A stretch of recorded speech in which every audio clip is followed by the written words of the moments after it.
Hello, Kitsune here, and today we have to get down to some really hard business.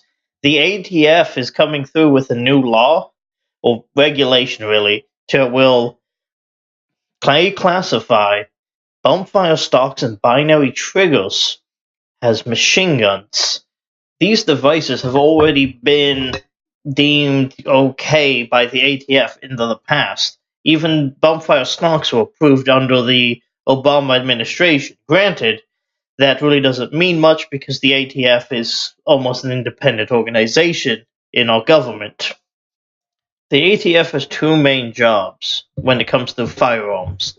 That is to enforce the firearm laws in our country and to determine if new devices fit within those laws.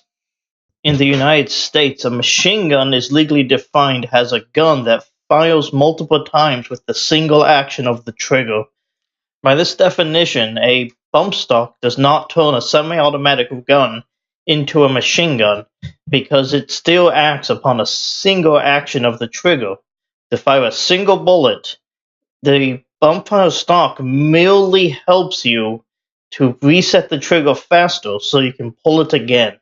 Bump firing is merely a shooting technique and does not actually need the bump stock to even accomplish this. You can use your finger and the belt loop on your jeans.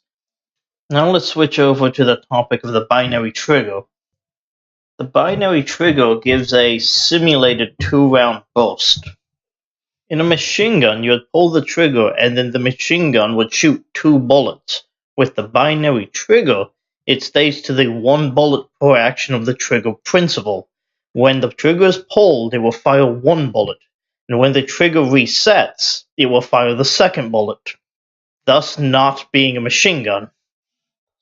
We really need to look at the real issue here, in that Congress, instead of dealing with the issue themselves and passing a bill that we can protest and petition against, they have decided to push this into the ATF and have them forge a new regulation out of thin air instead of dealing with it.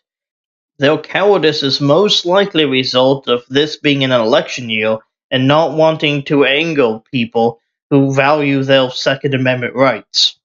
They can just throw the ATF under the bus because they know that most people distrust and dislike the ATF already because of them being the main people who enforce the Congress's laws that have infringed upon our rights already. The ATF has opened up a comment section for the reclassification of the bumpfire stock in such devices.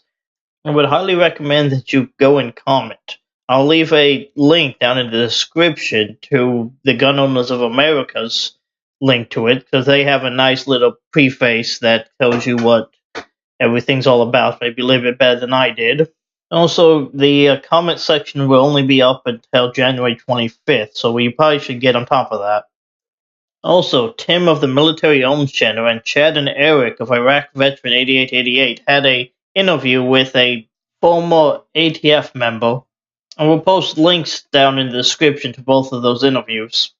We can get into a bit of speculation here, but I feel that this whole banning of rate increasing devices on guns might wind up a de facto ban on any type of non-military spec trigger, if not a strict ban on semi-automatic rifles altogether.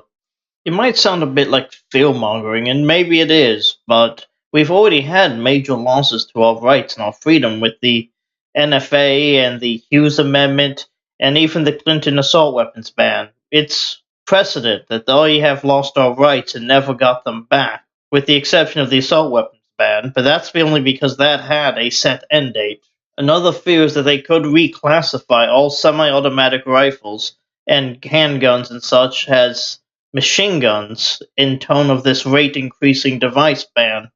The reason I think they might be able to get away with that is because technically semi-automatic weapons have no predetermined rate of fire. It is merely as fast as you can pull the trigger.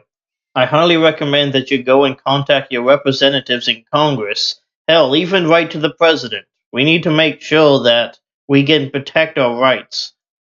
Anyway, this has been Kitsune, and I hope you've had a wonderful time, and we need to band together, protect our rights and our freedoms.